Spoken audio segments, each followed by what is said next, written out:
오늘 본문은 우리가 많이 들어서 잘 알고 있는 네 가지 땅에 떨어진 씨에 대한 비유입니다. 예수님은 우리에게 천국의 비밀을 알려주시는데 많은 경우에 비유를 통해서 우리에게 말씀하셨습니다.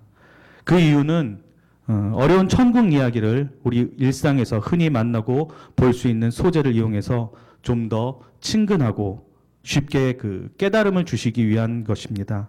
특히 마태복음 13장은 여러 가지 비유를 담고 있어서 비유장이라고 불리기도 합니다. 그 여러 가지 비유 중에서도 가장 대표적인 비유가 오늘 본문으로 함께 읽은 네 가지 땅에 대한 비유입니다. 그리고 여러분이 잘 아시는 대로 오늘의 비유를 이어서 겨자씨와 누룩 비유, 또 가라지 비유, 밭에 숨은 보아에 대한 비유, 또 진주 장사 비유, 또 물고기 그물 비유가 이어집니다. 이 비유는 그냥 겉으로 봤을 때는 단순한 하나의 이야기입니다. 그리고 이 비유에 있는 이야기는 때로는 우리가 흔히 알아들을 수 있는 상식적인 이야기이기도 하지만 때로는 상식 밖에 상식적이지 않은 이야기일 수도 있습니다. 그렇기 때문에 이 비유를 깨달은 사람에게는 이 비유로 주시는 말씀이 정말 무릎을 치며 감탄하게 되는, 아무도 모르는 비밀을 알게 되는 것과 같은 그런 큰 감동이 되지만, 이 비유를 깨닫지 못한 사람에게는 말도 안 되는, 또는 과장된, 또는 억지처럼 들릴 수 있는 그런 이야기일 수도 있습니다. 예수님께서도 이처럼 천국의 비밀을 모든 사람이 알게 되는 것은 아니라고 말씀하십니다. 마태복음 오늘 같이 읽은 그 13장 10절에서 13절에 예수님은 이렇게 말씀하십니다. 제자들이 예수께 나와야 이르되 어찌하여 그들에게 비유로 말씀하시나이까? 대답하여 이르시되 천국의 비밀을 아는 것이 너희에게는 허락되었으나 그들에게는 아니 되었나니 무릇 있는 자는 받아 넉넉하게 되되 없는 자는 그 있는 것도 빼앗기리라. 그러므로 내가 그들에게 비유로 말하는 것은 그들이 보아도 보지 못하며 들어도 듣지 못하며 깨닫지 못함이니라. 오늘 이 자리에 모인 우리 성도님들은 보아도 보지 못하고 들어도 듣지 못하는 자들이 아니라 천국의 비밀을 깨닫고 있는 자가 넉넉하게 되는 천국의 복을 누리시게 되기를 소망합니다. 오늘 본문은 네 가지 땅에 대해 비유를 말씀하고 있습니다. 네 가지 씨가 아니라 네 가지 땅을 말하고 있습니다. 이 말은 이 땅에 뿌려지는 씨는 모두 같다는 말씀입니다. 분명히 같은 씨가 뿌려지는데 그 반응이, 또 그 성장이, 그 뿌리 내림과 열매 맺음이 그 땅에 따라서 달라진다는 말씀입니다. 오늘 비유에 나오는 첫 번째 땅은 길가입니다. 이 땅에는 씨가 떨어지자 새가 날아와서 먹어버렸습니다. 예수님은 예수님의 사랑하는 제자들을 위해서 이 비유를 친히 설명해 주셨는데요. 이 첫 번째 땅, 이 길가에 대해서 예수님은 19절에서 이렇게 말씀하십니다. 아무나 천국 말씀을 듣고 깨닫지 못할 때는 악한 자가 와서 그 마음에 뿌려진 것을 빼앗나니 이는 곧 길가에 뿌려진 자요. 이 길가라는 땅은 말 그대로 밭이라고 불릴 수 없는 땅입니다. 사람도 지나다니고 새도 지나다니고 여러 사람들의 발에 밟혀서 딱딱해진 땅입니다. 씨가 뿌려져도 뿌리를 내리기 힘든 땅이고, 우리 마음밭으로 본다면 여러 가지 잡다한 생각들, 복잡한 일들로 굳어지고 딱딱해지고 무뎌진 마음밭을 말합니다.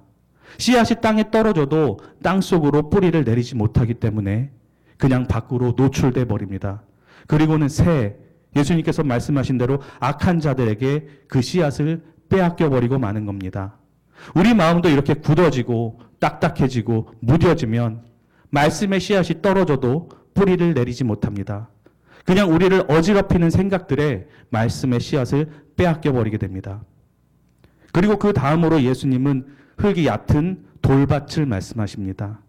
이 돌밭은 씨앗이 들어와서 뿌리를 내리기는 하지만 흙이 깊지 않아서 곧 싹이 나오기는 해도 해가 떠오르면 뿌리가 타서 없어지고 금방 말라버리는 땅입니다. 이 땅에 대해서도 예수님은 이렇게 설명해 주십니다. 20절, 21절을 보시면 돌밭에 뿌려졌다는 것은 말씀을 듣고 즉시 기쁨으로 받되 그 속에 뿌리가 없어서 잠시 견디다가 말씀으로 말미암아 환난이나 박해가 일어날 때에는 곧 넘어지는 자요. 말씀이 내려질 땅이 돌밭인 사람은 말씀의 씨가 뿌려지면 그 즉시 기쁨으로 받습니다. 하지만 안타까운 것은 그 속에 뿌리가 깊이 내리지 못합니다. 그 땅이 얇기 때문입니다.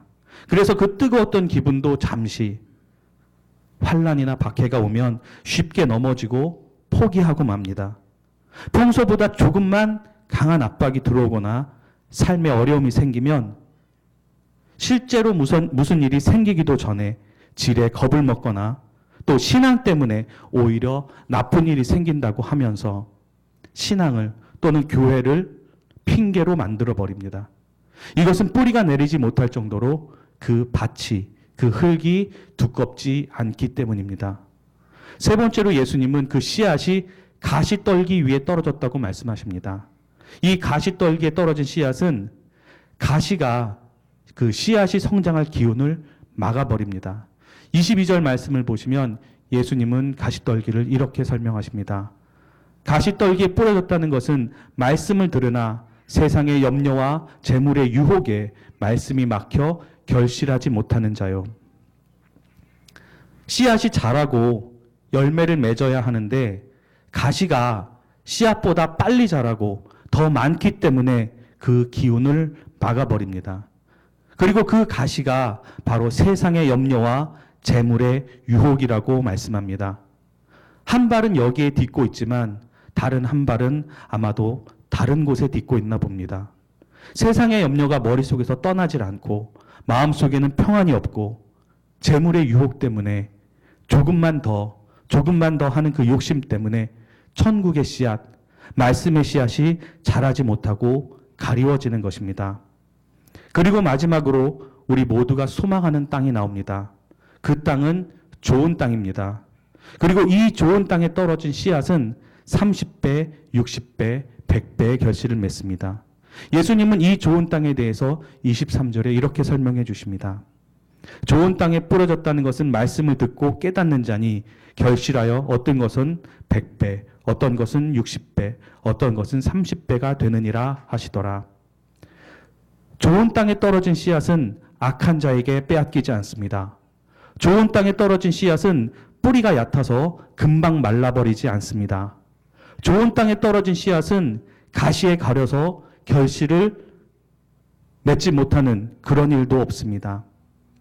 좋은 땅에 떨어진 씨앗은 뿌리가 잘 내려지고 든든히 자라나서 결국은 100배, 60배, 30배 결실을 맺게 됩니다. 우리 모두의 목표는 이렇게 좋은 땅, 열매 맺는 땅, 결실 맺는 땅이 되는 것입니다. 이 좋은 땅이 될 때 우리는 천국의 비밀을 아는 자가 되는 것이고 무릇 있는 자가 되어서 또한 넉넉하게 되는 자가 되는 그런 복을 누리게 되는 것입니다. 이런 복이 우리 모두에게 있어야 할 줄로 믿습니다. 그런데 어떻게 하면 우리는 이 좋은 땅이 될 수 있는 걸까요? 다른 말로 한다면 예수님이 이 비유를 통해서 우리에게 말씀하시는 것이 무엇일까요? 예수님은 단순히 우리가 지금 현재 어떤 상태인지 깨닫도록 하기 위해서 이 비유를 말씀하시지는 않았을 겁니다. 그것보다는 예수님은 이 비유를 통해서 우리가 좋은 땅이 될 수 있는 길을 알려주시고자 했을 겁니다. 어떻게 하면 좋은 땅이 될 수 있는가를 깨달아서 천국의 비밀을 깨닫는 자가 되기를 원하셨다는 겁니다. 그럼 다시 한번 오늘 소개되는 땅들을 살펴보겠습니다. 오늘 본문의 땅은 네 가지로 구분되어 소개됩니다. 이 네 가지 땅은 마치 우리 신앙의 성장 단계처럼 보이기도 하고 혹은 우리가 신앙생활을 하는 그런 패턴처럼 보이기도 합니다. 네 가지 땅으로 표현된 모든 사람들이 크리스천으로 보이거나 또는 크리스천으로 불릴 수도 있다는 말입니다. 하지만 오늘 소개되는 이 네 가지 땅은 결론적으로 보면 사실 두 가지 땅으로 구분할 수 있습니다. 그 두 가지는 결실을 맺는 땅과 결실을 맺지 못하는 땅 두 가지입니다. 예수님께서 말씀하신 4가지 땅 중에서 앞에서 말씀드린 3가지 땅은 모두 결실을 맺지 못합니다. 길가에 떨어진 씨앗도, 돌밭에 떨어진 씨앗도, 가시떨기에 떨어진 씨앗도 결국은 결실을 맺지 못합니다. 오로지 결실을 맺는 땅은 좋은 땅뿐입니다. 다시 말하면 천국의 비밀을 깨닫고 그 열매를 맺는 사람만이 좋은 땅이 될 수 있다는 말씀입니다. 결실을 맺지 못하면, 열매가 있지 않으면 그 땅은 좋은 땅이 아니라는 말씀입니다.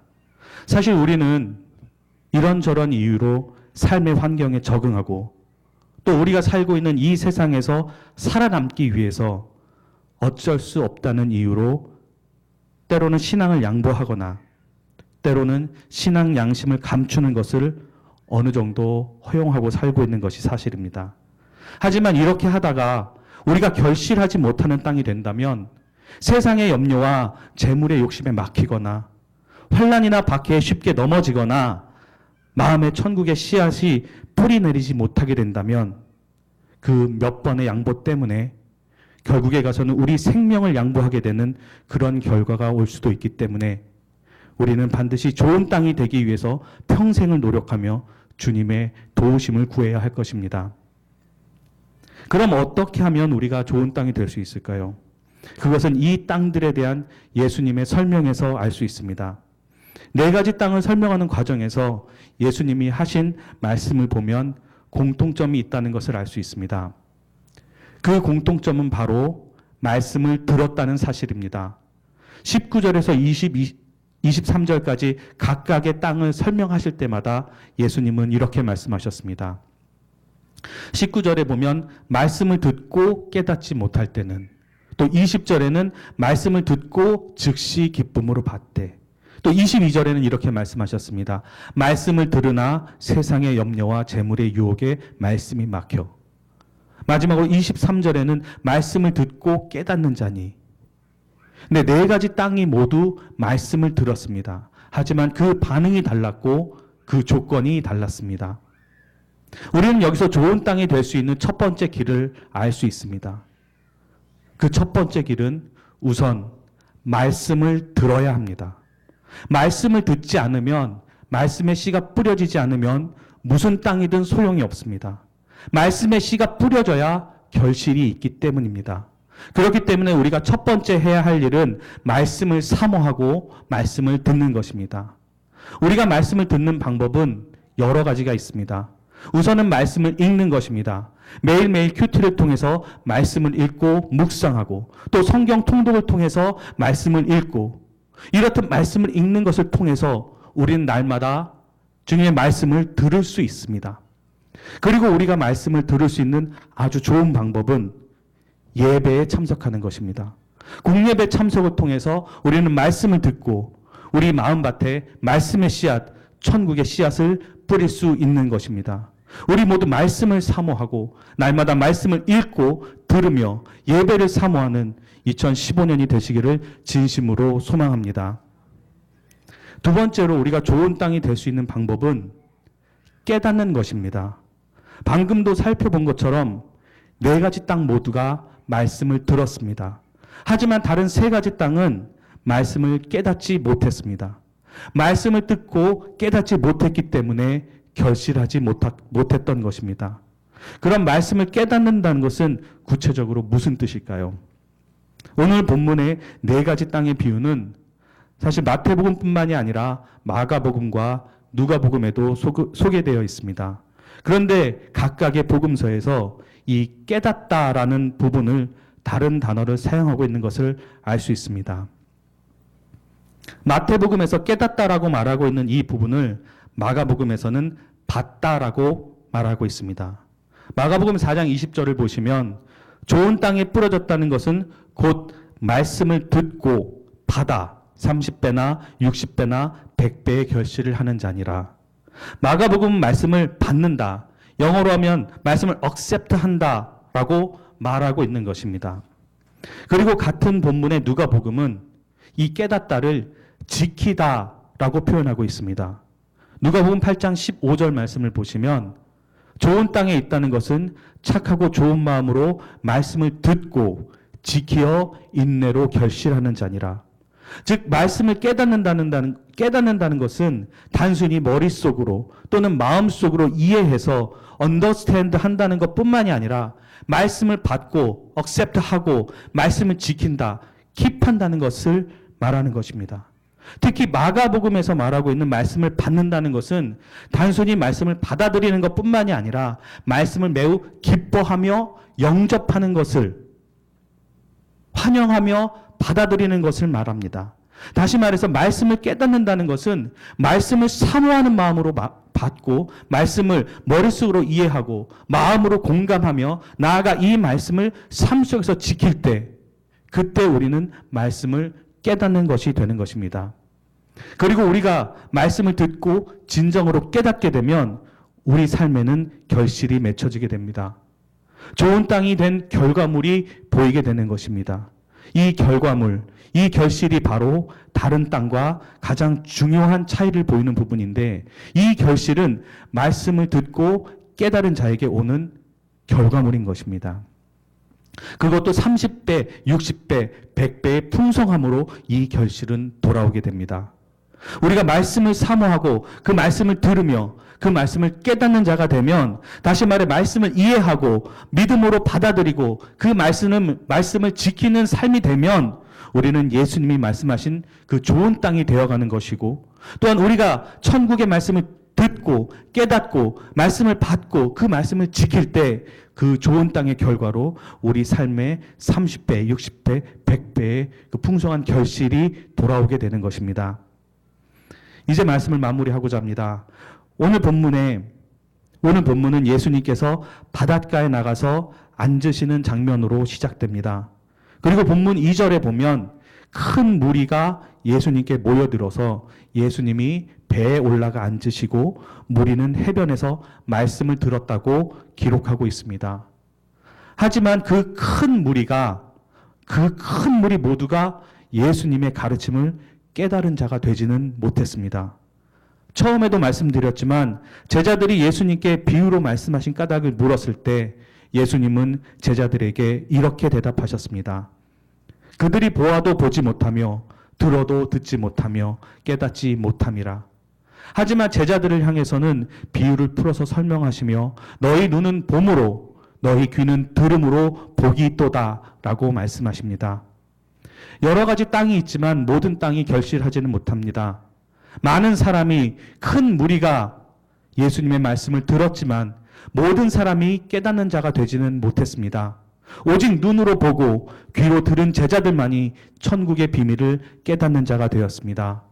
오늘 이 자리에 계신 여러분들은 말씀을 사모하시는 분들이 되시기를 바랍니다. 간절히 예배를 사모하는 분들이 되시기를 바랍니다. 말씀을 사모하여 정말 영접하듯 기뻐하며 그 말씀을 삶으로 받아들이시는 분들이 되시기를 간절히 바랍니다.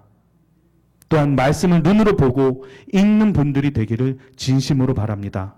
말씀을 듣고 깨닫는 자가 되어서 그 말씀을 지키고 그 말씀을 간직하고 그 말씀을 따르는 분들이 되어서 30배, 60배, 100배의 결실을 맺게 되는 주님께서 말씀하신 좋은 땅이 되시기를 진심으로 간절히 바랍니다.